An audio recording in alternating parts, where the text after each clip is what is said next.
Bonjour à tous, aujourd'hui je vais vous présenter le dernier jeu de la série des leaders, Corsair Leader, un jeu de la société Dan Versengens.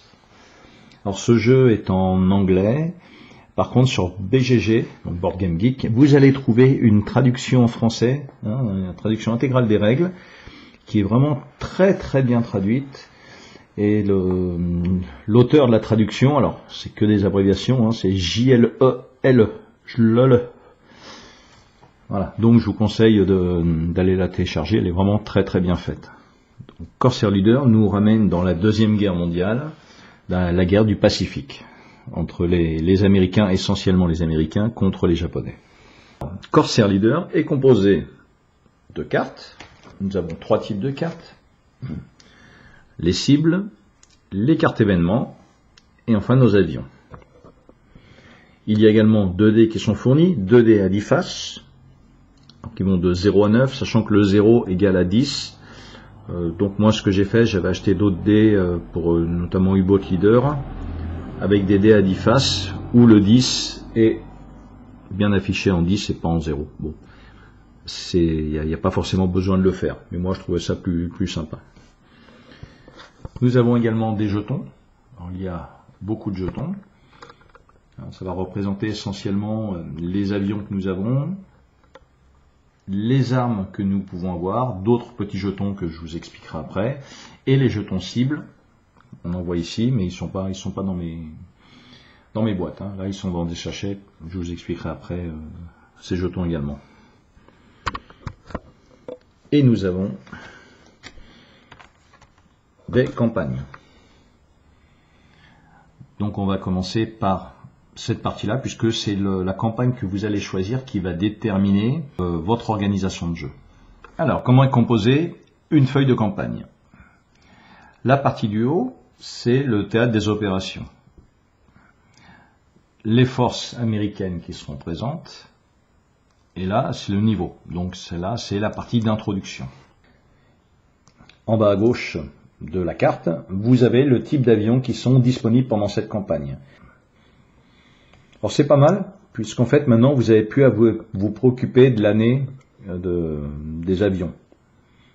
Sur les autres leaders, vous deviez regarder également l'année, par exemple des sous-marins ou des avions à utiliser pour la campagne, suivant sa période.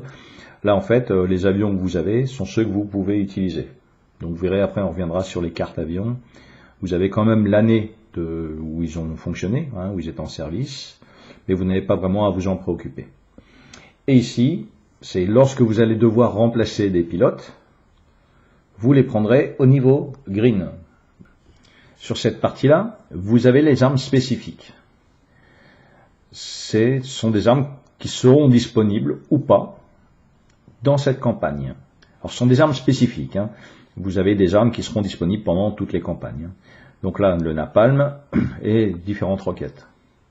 Donc là, vous voyez, pour la campagne d'introduction, vous pouvez tout avoir. Par contre, pour avoir ces armes, il faudra les acheter avec des points qu'on appelle SO, Special Option.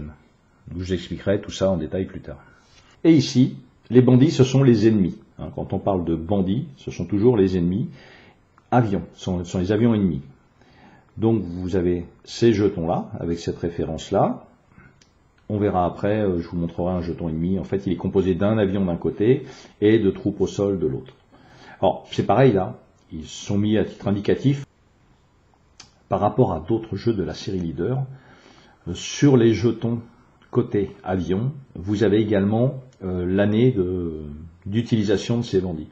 Donc, même si vous ne regardez pas ça, c'est pas vraiment important, car sur chaque jeton côté avion, vous aurez l'année où il aura servi. Et ensuite, on se retrouve là sur du standard. Vous avez différentes zones. Chaque zone, vous avez le nombre de points de stress que prendra chaque pilote qui a participé à la mission à la fin de la mission. Les numéros que vous avez ici encadrés, ce sont les cibles que vous allez pouvoir atteindre. Donc suivant les cibles que vous aurez, vous serez à ce niveau-là ou à ce niveau-là. Donc plus on s'éloigne dans la zone ennemie, plus il y a de stress. Tout ça, bien sûr, on y reviendra. La partie Ensuite, alors celle-là, elle est composée en deux petites parties. La première, ça explique le contexte.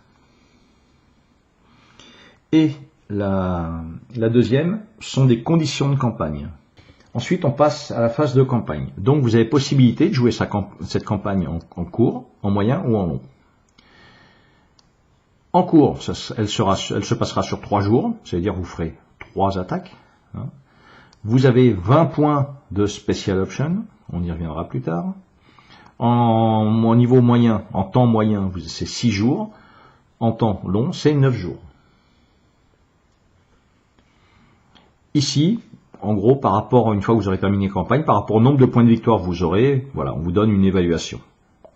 Bon, c'est pas le plus important. Et en dessous, vous avez 2 pistes. La piste de reconnaissance. La piste de reconnaissance, elle vous servira, donc il y a un jeton qui va venir dessus, qui va se déplacer pendant la campagne. C'est le nombre de cibles, de cartes cibles que vous allez piocher pour définir quelle va être votre cible pour la mission du jour. Hein, donc si votre jeton est ici, vous piocherez 2 cartes cibles, vous en choisirez une. Donc plus vous aurez un niveau de reconnaissance élevé, plus vous aurez le choix dans vos cibles. Intel sont les informations. Ce sont les informations sur les troupes qui sont présentes, les troupes ennemies. Donc pareil, plus vous avancerez en information, plus votre niveau d'information sera élevé, moins il y aura d'ennemis présents sur le plateau tactique. En gros, c'est comme si il y a des informateurs qui vous donnaient des infos, en gros pour vous expliquer à quel moment il vaut mieux attaquer, là où il y a le moins d'armées, tout ça. Voilà. Ça représente ça, hein, donc reconnaissance et information. Ensuite, avant de démarrer votre campagne, vous allez devoir sélectionner les pilotes de votre escadron. Donc, suivant le niveau de la campagne, vous allez choisir un certain nombre de pilotes à différents niveaux. Par exemple, pour une campagne de courte durée, vous pourrez prendre un débutant, 2 bleus, 4 moyens, 1 qualifié. En gros, c'est sur les cartes, ce sera un newbie, 2 green, 4 average et 1 skilled. Voilà. Compétent. Voilà. Hein, donc plus votre campagne sera longue, plus vous aurez le choix d'avoir des gens un peu plus compétents. Enfin, des pilotes un peu plus compétents. Alors, comment se compose une carte d'aviateur? Vous avez en haut à gauche son nom. En haut à droite, son niveau actuel. Donc là, il est newbie. Le chiffre que vous avez ici, par exemple, c'est 5. Ça veut dire qu'il lui faudra dépenser 5 points d'expérience pour passer au niveau suivant qui est green. L'avion qu'il pilote, le F4U Corsair dans ce cas-là, l'année de service de ce F4U Corsair, de 43-45, bon, ça vous donne juste une info, elle est pas utile puisque sur la campagne, vous avez carrément le type d'avion qui sont disponibles pour cette campagne. Vous avez bien sûr la photo de l'avion qui est concerné, donc là c'est un F4U Corsair. Ici, vous ne l'avez pas sur toutes les cartes, KS-21, alors vous embêtez pas avec ça. Ça, c'est un petit clin d'œil à certains backers qui ont participé au financement participatif. Hein, c'est un jeu qui est issu du Kickstarter. Et Kevin McCammon, c'est tout simplement un des participants. Cette capacité est cool, on la retrouve dans les autres leaders. Hein. C'est votre capacité à récupérer à retirer du stress après chaque mission. Hein, donc après chaque mission, lui, de toute façon, il récupère rien du tout. Ensuite, les SA, ce sont des jetons de connaissance. Donc ce sont des jetons recto verso. Hein. Vous avez 1 ou 2. Donc là, pour l'instant, il a 0. Alors, à quoi ça sert? Ça permet, quand on a des jetons comme ça, en dépensant un jeton, ça permettra de faire 2 attaques dans le même tour de jeu. Hein, le système d'attaque, je vous en parle très rapidement. D'abord les pilotes qui seront rapides, donc fast ici joueront en premier, ensuite l'ennemi jouera, et ensuite les pilotes qui seront slow, donc plus lents, joueront en dernier. Lorsque vous avez un jeton comme ça, si vous le dépensez, vous pourrez faire 2 attaques. Ici, son attaque de base étant slow, Donc vous aurez le droit à une attaque supplémentaire qui, elle, se fera en fast. Une fois que ce jeton est joué, il est dépensé, terminé, vous n'avez plus de points. Hein, bon, bah, de toute façon, au niveau débutant, newbie, vous n'avez pas de points. GH chez Gung Ho, ce jeton, il a la particularité d'être, on va dire, polyvalent. Il fait plusieurs choses. Soit, il vous permet de passer la condition de statut, c'est-à-dire si vous êtes shaken ou inapt, je ne sais plus comment on dit en anglais, unfit, en dépensant ce jeton, ça vous permet de considérer votre pilote comme OK. Alors ce sera pour un round, hein, puisque, enfin, une attaque, puisque derrière ce pion sera défaussé. Ensuite, autre possibilité, c'est que lui, il vous permet d'éviter de subir le résultat d'un combat qui vous a touché. Vous pouvez également vous en servir lorsque vous faites une attaque, en dépensant ce jeton, ça vous compte comme un 10 sur la face du dé. Hein, donc ça vous permet de toucher. La particularité de ces jetons par rapport aux jetons qu'on a vus avant de reconnaissance, enfin de connaissance un peu de son environnement, ben ce jeton-là, à la fin de la mission, vous ne le récupérez pas. Hein, je vous expliquerai tout à l'heure les conditions pour pouvoir les récupérer. Mais après une mission, vous l'avez dépensé, vous ne le récupérez pas. Et ensuite, le petit chiffre que vous avez ici à droite, c'est le poids de matériel que vous pouvez emporter avec votre avion. On verra après, tout à l'heure, sur le matériel, chaque matériel que vous transportez a un poids. Hein, donc ici, lui, il a un équivalent de 2 en capacité de transport. Nous allons maintenant passer sur cette dernière partie de la carte, que l'on retrouve commune sur quasiment tous les leaders, il me semble, enfin je suis sûr. Donc c'est le stress. Hein. Le stress, c'est le cœur du jeu, hein, dans ce type de jeu-là. Donc vous avez des niveaux, hein, de 0 à 2 points de stress, vous appliquez tout ce qui se passe sur cette ligne. 3, vous appliquez tout ce qui se passe sur cette ligne. Au-dessus de 3, vous êtes inapte. C'est-à-dire vous appliquez plus rien. Vous pouvez vous déplacer, vous barrer, vous faites ce que vous voulez, mais vous n'êtes plus bon à attaquer. Et ici, ce sont les armes que vous pouvez avoir avec cet avion. Alors, les armes, ça concerne essentiellement les bombes, hein, 250-500, c'est des capacités de bombes. Il peut y avoir des roquettes, napalm et des drop tanks. On verra après en détail tous les jetons. Et il a par défaut, il a des mitraillettes, voilà, ici, hein, donc guns. Le chiffre que vous avez ici, c'est le nombre minimum qu'il doit faire sur le dé de 10 pour toucher un ennemi, et donc le détruire. Hein, puisque là, en fait, dans ce jeu, quand on touche un ennemi, il est automatiquement détruit. Contrairement à nous, si on est touché, il y a plusieurs effets. Toutes les armes ne sont pas notées. Hein, tout ce qui est attaque de missiles RR notamment, il n'y a pas besoin que ce soit écrit pour pouvoir en transporter. On y reviendra plus tard en détail. Ensuite, on a la phase de statut. Donc en gros, elle est liée au stress que vous avez en cours. Hein, ici, vous êtes OK, donc tout va bien. Ici, vous êtes secoué, c'est que vous êtes un petit peu perturbé. Ça va se ressentir derrière au combat. Speed, c'est la vitesse à laquelle vous allez intervenir dans un combat. Hein, donc slow, vous interviendrez toujours après l'ennemi. Fast, vous interviendrez toujours avant l'ennemi. Et ensuite, vous avez des modificateurs. ATA, c'est pour tout ce qui concerne les attaques RR, R to R.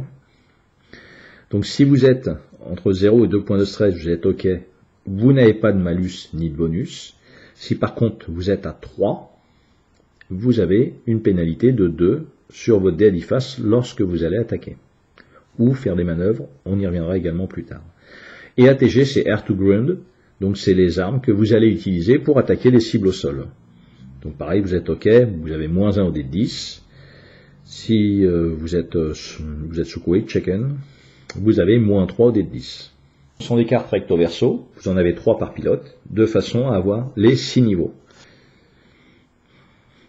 Hein, donc lorsque vous passez à ce niveau-là, vous voyez là par exemple, vous avez gagné un jeton Gung Ho que vous n'aviez pas au niveau en dessous.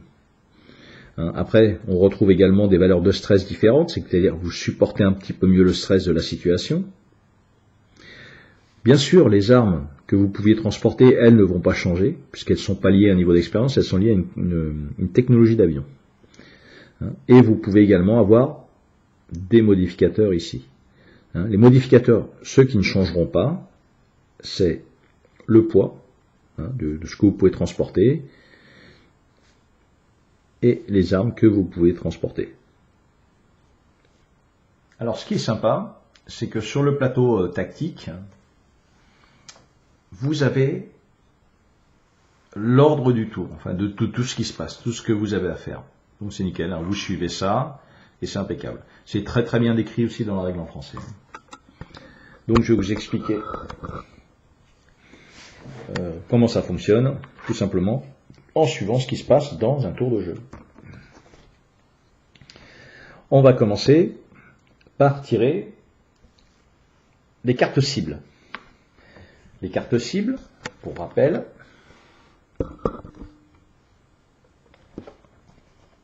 c'est là où vous avez votre jeton de reconnaissance. S'il est ici, on piochera 2 cartes. Hein, il y a des petites flèches en fait. Hein. Donc au départ, on commençait comme ça. Donc au départ, hop, je vais piocher 2 cartes. Bien évidemment, vous aurez un petit travail à faire avant de piocher les cartes. Toutes les cartes cibles que vous avez dans votre paquet de cartes dans le jeu, bien sûr, ont beaucoup plus de cibles que ça. Donc dans un premier temps, sur cette campagne, vous allez prendre tous ces numéros-là et en faire un deck. Donc là, j'ai pioché 2 cartes cibles, une en 41, une en 43. On revient. Si je regarde en 41, je suis dans la première zone où il n'y aura pas de stress. Par contre, en 43, je suis beaucoup plus loin et il y aura un stress. Je prendrai 2 points de stress par pilote qui a participé à la mission à la fin de la mission. Alors, on va regarder maintenant ensemble comment est constituée une carte cible. Une carte cible, vous avez le nom de la cible. Hein, donc là, c'est un convoi de camions. Son numéro, ce qui vous donnera l'emplacement sur la zone de stress, sur le nombre de points de stress que vous prendrez en fin de mission. Ici, c'est le nombre de coups au but, le nombre de points de dégâts que vous devrez lui faire pour l'éliminer. Ici, le chiffre que vous avez là, c'est le nombre d'avions maximum que vous pourrez engager dans cette mission. Ah ouais, vous n'allez pas pouvoir venir avec 10 avions. Là, vous n'en avez que 4. Ensuite, sur cette partie-là, on la retrouve également dans tous les leaders. C'est les ennemis qui seront présents. Donc ensuite, on a différentes zones. Ces différentes zones, on les retrouve ici. La zone de la cible, qui sera toujours au centre, et les zones d'approche, qui sont au nord, à l'est, au sud et à l'ouest. Et là, toute cette partie sur le tour, là, ça sera votre zone de déploiement. Donc il n'y aura pas d'ennemis sur la zone de déploiement.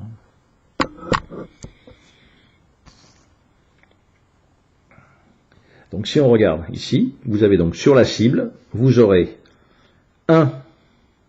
une troupe au sol et 2 avions.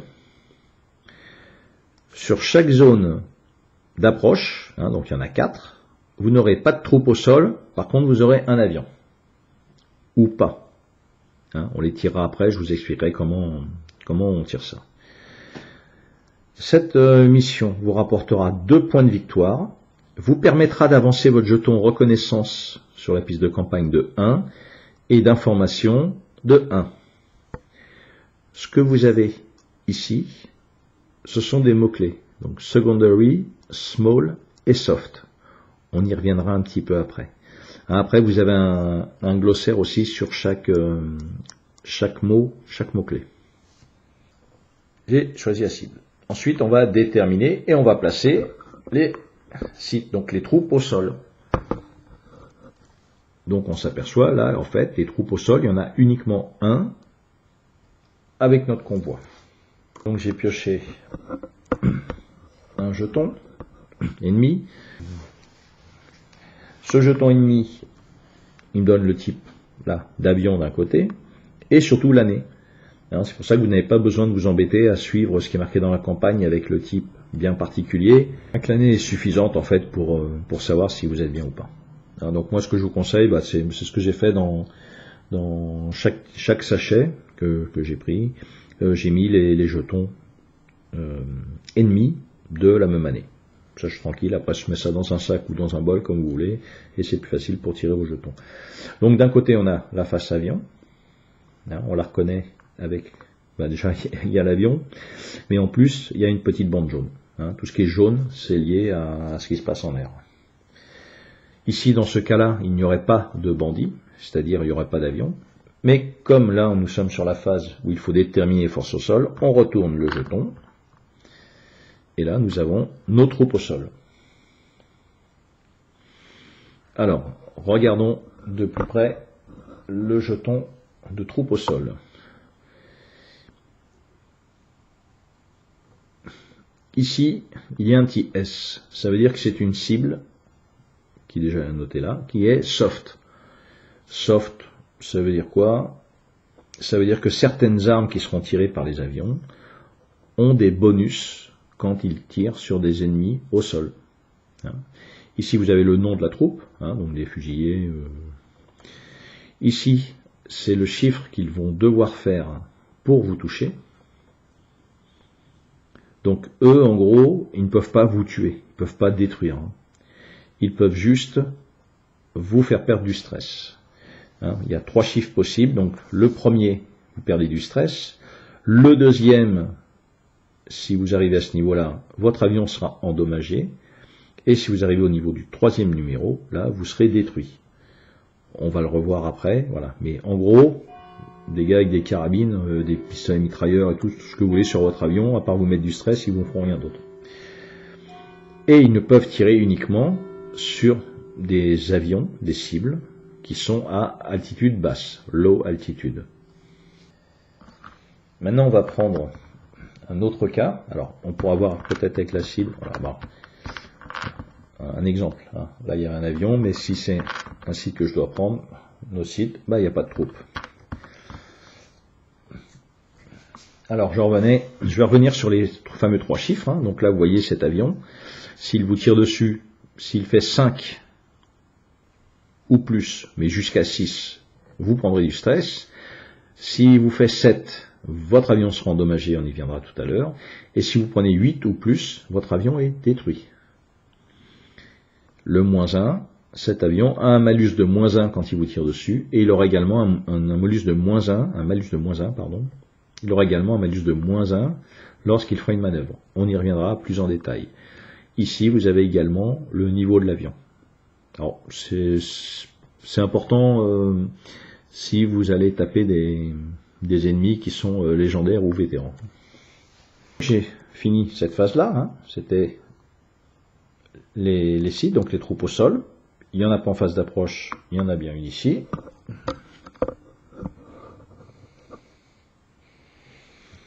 Ensuite, on va choisir nos pilotes. Donc dans toute la liste qu'on avait pour la campagne, on va choisir nos pilotes. Donc pour rappel, sur la carte événement, sur la carte cible, on ne peut avoir que 4 avions qui participent à cette mission. Donc à vous de choisir entre les bombardiers, les chasseurs, ce que vous voulez. Et ensuite, une fois qu'on aura sélectionné les avions qui vont participer, les pilotes qui vont participer, on va armer nos avions. Alors, regardons en détail les différentes informations que nous avons sur les jetons d'armement. Alors, j'ai pas tout mis, mais normalement avec cela, je dois être capable d'expliquer chaque numéro, on va dire, chaque information sur les jetons. En haut à gauche, et ça c'est valable pour tous, vous avez l'encombrement de l'armement. Sur la carte avion que vous aviez une valeur en poids. Cette valeur en poids, vous allez la retrouver sur les jetons d'armement. Par exemple, si vous prenez une torpille,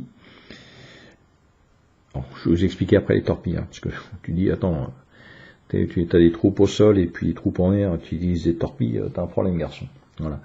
Donc elle, par exemple, une torpille déjà c'est 2 points. Hein. Donc sur un FU Corsair, ce sera votre seul armement, bien sûr, avec les mitraillettes que vous aurez. Hein, donc vous avez différents points. Hein, par exemple, une bombe de 250 kg, ça coûte 0,5 points. Alors bien sûr, la valeur que vous avez sur votre carte est une valeur maximum. Hein, vous n'êtes pas obligé d'utiliser toute votre capacité de chargement.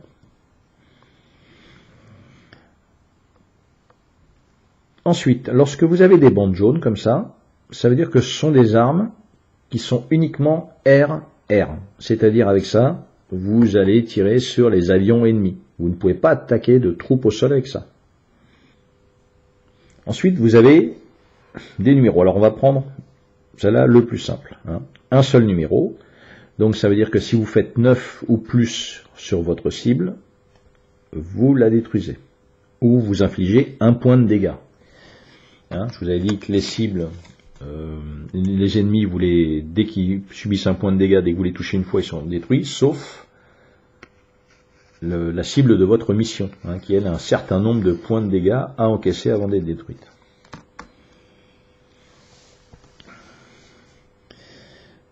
Ensuite, lorsque vous avez plusieurs chiffres comme ça, c'est tout simplement sur chaque palier que vous allez franchir. Hein. Par exemple, donc, avec cette arme, c'est une arme qui fait air-sol. Hein. Pourquoi? Parce qu'il n'y a pas les bandes jaunes. Air-sol, donc si vous faites 3, de 3 à 5, vous infligerez 1 dégât. De 6 à 8, vous infligerez 2 dégâts. Et 9 ou plus, vous infligerez 3 dégâts. Alors c'est une arme quand même 2 hein, en points. Ensuite, vous avez un chiffre ici qui est entouré écrit en blanc, entouré dans du bleu. C'est la portée maximum de l'arme. Hein, donc là, vous voyez déjà, celle-là, elle a une portée de 4. Hein, donc elle peut shooter n'importe quelle troupe au sol quasiment du plateau. Et il faut que votre avion soit en haute altitude pour le faire. C'est une arme très puissante. Hein. Regardons maintenant par exemple la roquette. La roquette qui est une arme spéciale. Hein. Il faut dépenser des points Special Option pour pouvoir l'acheter. Elle a une portée de 1 maximum. C'est pareil pour attaquer des troupes au sol. Elle a un petit S. Donc ici, quand il est entouré de jaune, c'est de la suppression. C'est-à-dire en gros vous avez lancé une roquette pour éviter qu'il ne tire. Hein, vous ne pourrez pas les tuer. Si par contre vous aviez un petit S qu'on trouve ici, qui n'est pas entouré de jaune, là on n'est plus sur de la suppression, là on est sur un bonus de +1 pour les détruire. Hein, donc entouré dans du jaune, c'est uniquement de la suppression, c'est-à-dire avec ça vous n'allez pas les détruire, par contre ça va les calmer, ça va les empêcher en fait de tirer. Il faut être à basse altitude, l'eau. Ensuite, qu'est-ce qu'on a en plus ? Alors, la torpille. La torpille est particulière. Donc, une portée de 0, il faut être à basse altitude pour l'envoyer. Et il y a un petit N entouré de bleu. Ça veut dire que la torpille, on ne peut utiliser uniquement contre des cibles marines, des cibles navales. Hein, parce qu'il y a des cibles navales aussi dans la guerre du Pacifique. Ensuite, qu'est-ce qu'il y aurait en plus en info? Alors oui, en info, par exemple, on voit des fois un chiffre dans un rond rouge. Là, ça veut dire que ici, vous devez être à haute altitude. Et derrière, cette arme ne peut pas tirer à portée 0. C'est-à-dire, elle ne peut pas tirer sur un avion qui est dans la même zone que vous. Hein, en rouge, ça veut dire que c'est interdit. Et en bleu, c'est jusqu'à. Donc en gros, là, c'est jusqu'à 4, mais pas dans la même zone que vous. Ensuite, qu'est-ce qu'on a? Ah, j'avais pris 2 fois, j'avais pas vu que je l'avais pris 2 fois. Alors, celui-là, c'est pas une arme, c'est une contre-mesure. C'est-à-dire, quand on va vous tirer dessus, vous allez avoir possibilité d'utiliser cette contre-mesure, de la dépenser, à condition que vous fassiez 6 minimum au dé, et dans ce cas-là, la contre-mesure, c'est elle qui va se prendre l'attaque. Hein, ce sont des leurres, en fait.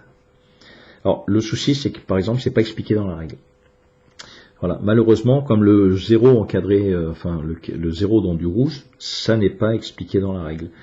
J'ai l'impression que la règle, ils l'ont faite pour ceux qui connaissaient déjà un petit peu la série des leaders. Hein, bon, maintenant, moi, je vous l'ai expliqué. Et le drop tank, lui, c'est un peu particulier. En fait, il permet, quand on est touché, quand on se prend un stress, de larguer le drop tank, je sais pas, et d'éviter de prendre le point de stress. Bon, je sais pas trop à quoi ça correspond, mais c'est comme ça. Et voilà, donc vous avez différentes armes. Je vais vous expliquer un petit peu tous les chiffres que l'on a dessus, et puis ici, ce que je vous ai pas expliqué, qui est sur la gauche, bah, c'est le nom de l'arme, tout simplement. Hein, donc vous n'êtes pas limité, la seule limite que vous avez, c'est votre poids, le poids de capacité de votre avion. Donc une fois que vous avez armé vos avions, vous avez aussi possibilité d'acheter, avec vos special options, vous avez possibilité d'acheter des compétences. Hein, donc des compétences sont des petits jetons comme ça, qui vous donnent un petit bonus dans certaines circonstances. Hein, bon, tout ça c'est expliqué dans les règles. Hein. Vous avez alors dans les règles, non, c'est une petite feuille qui est additionnelle, un petit carton qui est additionnel, qui explique toutes les capacités. Hein, donc, en fait, le coût, il dépendra de la durée de la campagne. C'est-à-dire, si vous faites une campagne durée courte, ça vous coûtera 1 SO. Si vous faites une campagne durée moyenne, 2, et une campagne longue, 3. Voilà. Hein, donc, il y a les conditions, c'est expliqué, c'est très bien expliqué. Alors ensuite, avant de déployer nos avions sur la piste tactique, nous allons piocher une carte événement.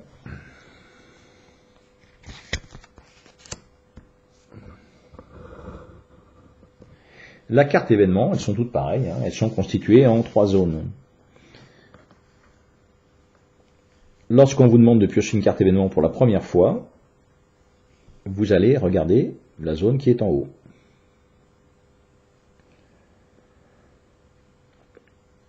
Donc là, par exemple, vous donnez gratuitement une compétence, c'est ça, hein, ces jetons-là, à un de vos pilotes.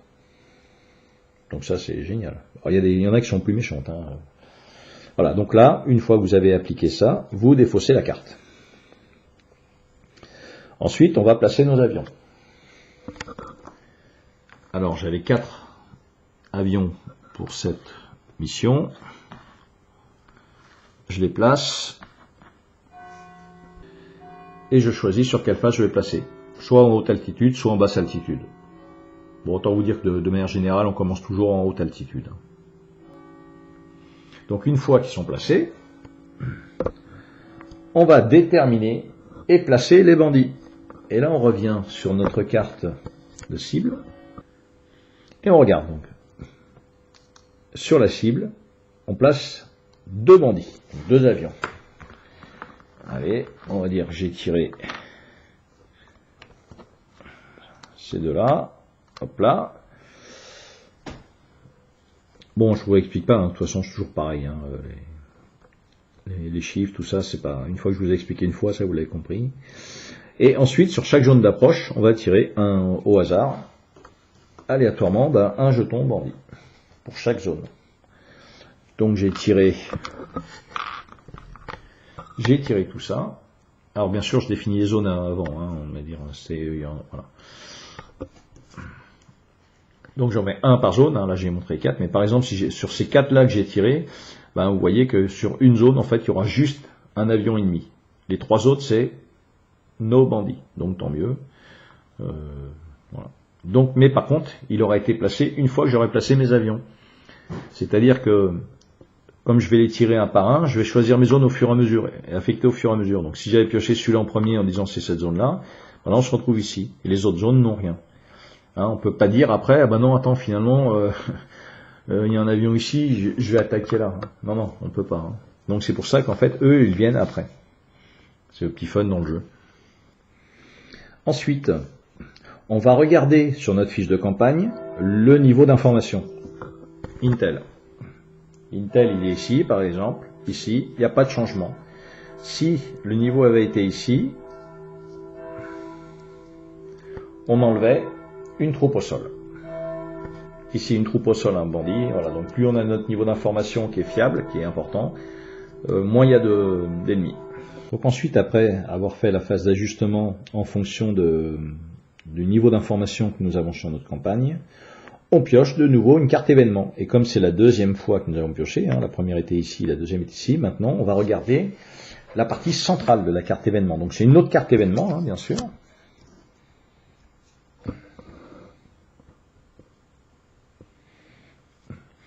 Et là, donc cette partie-là, on gagne un point de Special Option pour chaque touche que l'on va infliger à la cible. C'est super. Donc là, c'est que des bonnes cartes pour l'instant. Voilà. Donc ça, on la garde de côté. Pourquoi? Parce que c'est un effet qui reste pendant la mission. Les cartes événements qu'on tire, c'est toujours pour la mission en cours, c'est pas pour toute la campagne. Donc celle-là, vous la mettez de côté. Pourquoi? Parce que c'est un impact derrière, sinon vous vous souviendrez plus à la fin qu'il y avait ça. Et ensuite, on place le compteur de tour sur 1. Le compteur de tour est placé ici.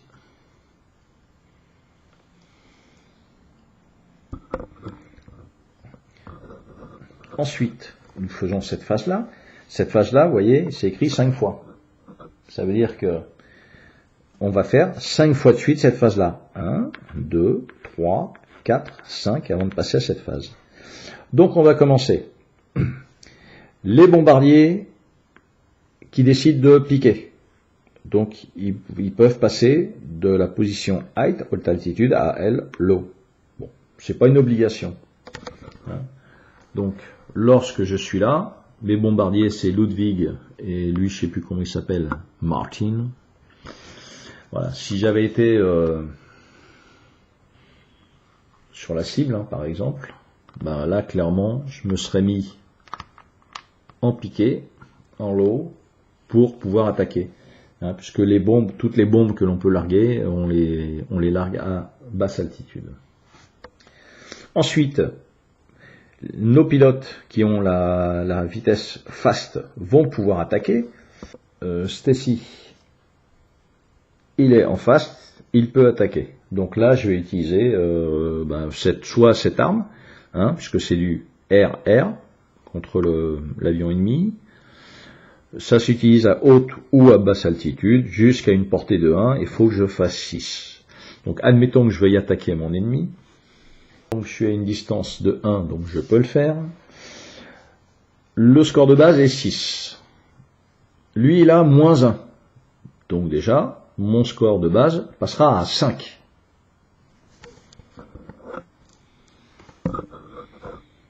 Et ensuite, comme c'est R to R et que je suis OK, j'ai un malus bonus de 0. Donc si je fais 5 ou plus, je détruis ma cible. Hop, je jette le dé et je fais un magnifique 1. Donc, j'ai raté ma cible. Alors, je ne peux pas utiliser mon jeton gung-ho une fois que j'ai jeté le dé. Non, c'est trop facile. Alors, je défausse mon arme, je ne l'ai plus. C'est ballot. Il me reste mes mitraillettes.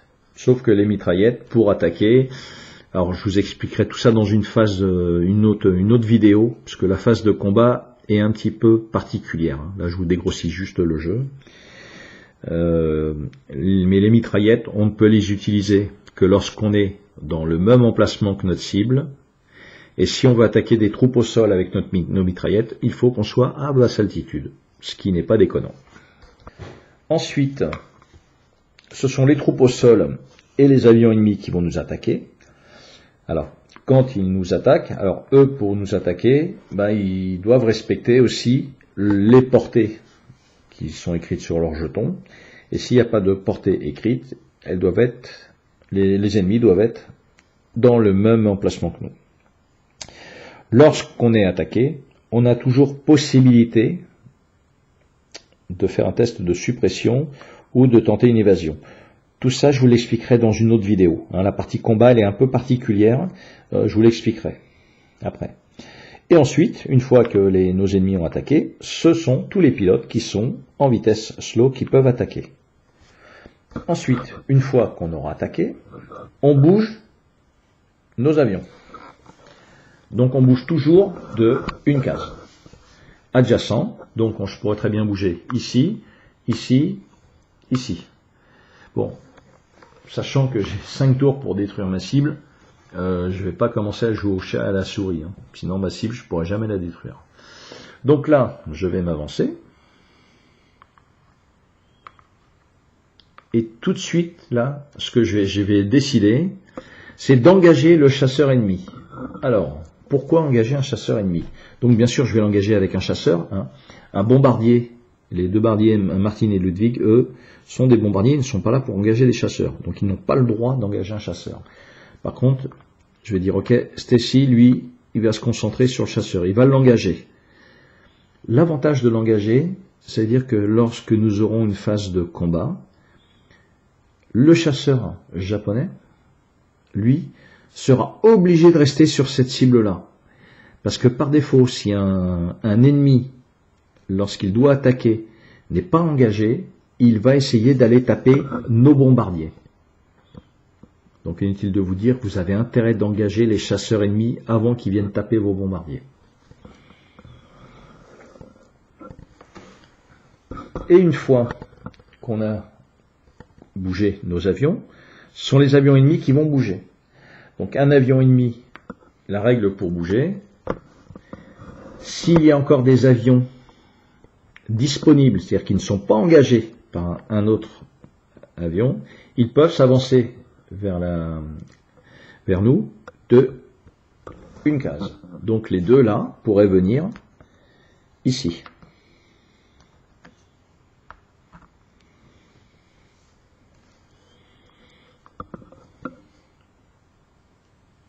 Donc là on se retrouverait dans une configuration où on peut avoir mal aux dents. Et ensuite, une fois que les avions ennemis sont déplacés, on avance le compteur de tours. Donc vous voyez là, on est déjà au tour 2. Et on reprend cette phase-là. Hein, on la prend, on la fera en gros jusqu'à ce qu'on puisse plus avancer le compteur de tours. Hein, on a 5 tours. Donc on va refaire les phases. Là, on refait les attaques. Donc là, quand on est engagé, il y a une action spécifique. Hein, on peut faire des manœuvres. Et tout ça, je vous l'expliquerai dans une longue vidéo. Sinon, ça va durer 15 plombes, là, celle-là. Donc, une fois qu'on aura fait tout ça, ces 5 tours, on va pouvoir faire le retour à la maison. Alors, le retour à la maison. Alors, on a 5 tours maximum pour détruire la cible. Hein. Si on détruit la cible avant 5 tours, on arrête, on continue pas tous les tours. Hein. C'est pas la peine. La cible est détruite, la mission est réussie, on considère que tout le monde se barre et ça fait du slip.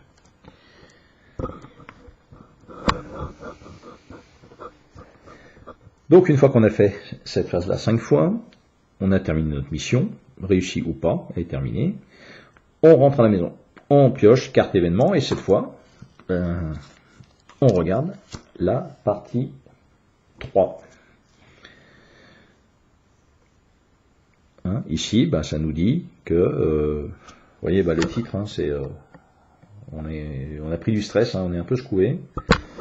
Donc, on sélectionne un pilote, alors soit un newbie, soit un green, hein, donc c'est les deux premiers niveaux de pilote dans notre escadron, qui ne pourra pas participer à la prochaine mission.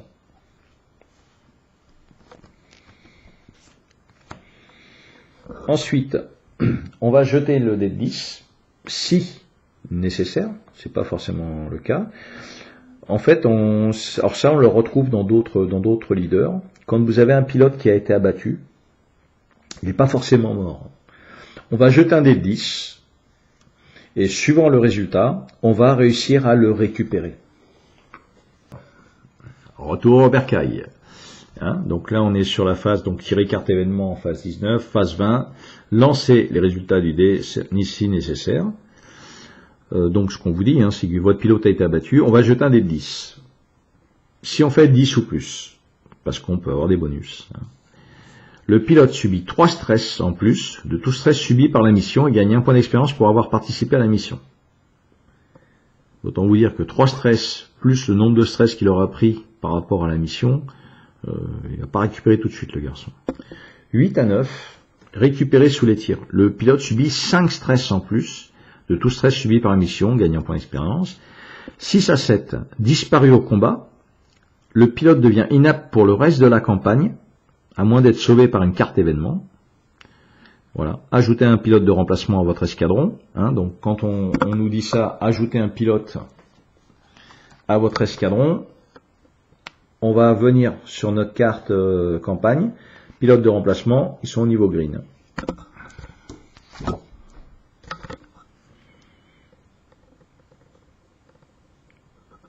Voilà, après bon, s'il est sauvé, on explique. Et puis en gros, 5 ou moins, vous êtes tué au combat. Le pilote a été tué, ajoutez un pilote de remplacement à votre escadron. Et ensuite, le débriefing de la mission du jour. Donc on va enregistrer les points de victoire, on va ajuster, hein, ici donc on prend 2 points de victoire, si on a réussi, on augmente de 1 notre pion de reconnaissance, hein, c'est le nombre de cartes cibles qu'on tire pour chaque mission. Le pion d'intelligence, on le déplace également de, enfin d'intelligence, pardon, le point d'information, on le déplace de 1, hein, donc si par exemple ici j'étais là, ben, Intel, je le déplace de 1. Nous avons également, hein, donc on remplit cette feuille, hein. Alors normalement elle aurait dû être remplie, hein, déjà dès le début vous remplissez la feuille avec les noms, leur niveau, les points d'expérience gagnés, leur niveau pour récupérer le stress après l'émission, et puis là les différentes cibles, le nom de la mission, tout ça. Donc vous mettez cette feuille au fur et à mesure, hein, vous allez mettre là au fur et à mesure. Bon ça se fait, c'est très facile, hein, ça.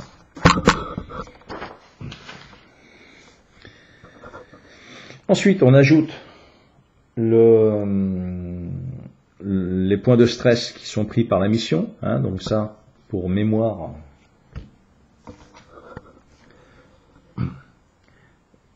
Là, par exemple, c'était l'objectif 43. Donc chaque pilote qui a participé à la mission se prend 2 points de stress.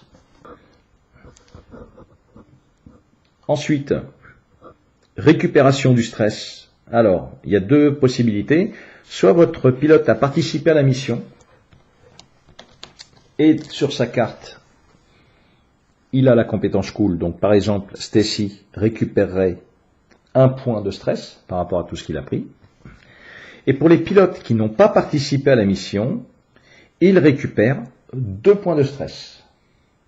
Alors bien sûr, ils ne vont pas dépasser leur maximum. Hein. Enfin alors, pardon, ils vont pas aller en dessous de 0 en point de stress. Voilà. Donc ça veut dire qu'un pilote qui a pris pas mal de stress lors de la première mission, si vous le laissez au repos, à la fin de la mission d'après, il récupérera 2 points de stress. Et vous enregistrez bien sûr sur la feuille que je vous ai montrée tout à l'heure, l'expérience de chaque pilote, ainsi que son nombre de points de stress. Je vais m'arrêter là pour cette première vidéo sur Corsair Leader.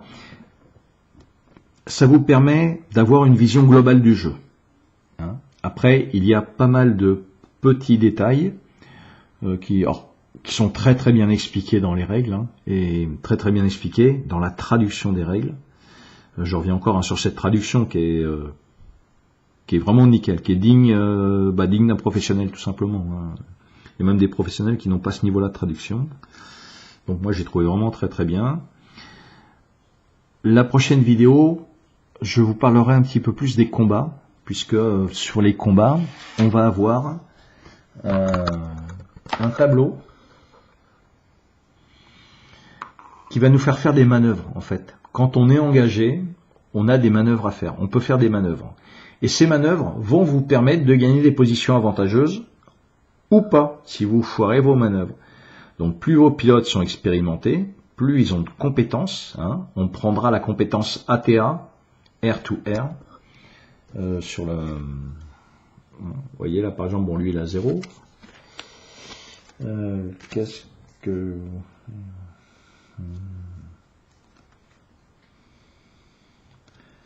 Hop, voilà, là j'en ai pris un, voilà. Compassant ATA, par exemple, lui il a +1 au niveau quand il est OK, hein, pas de stress.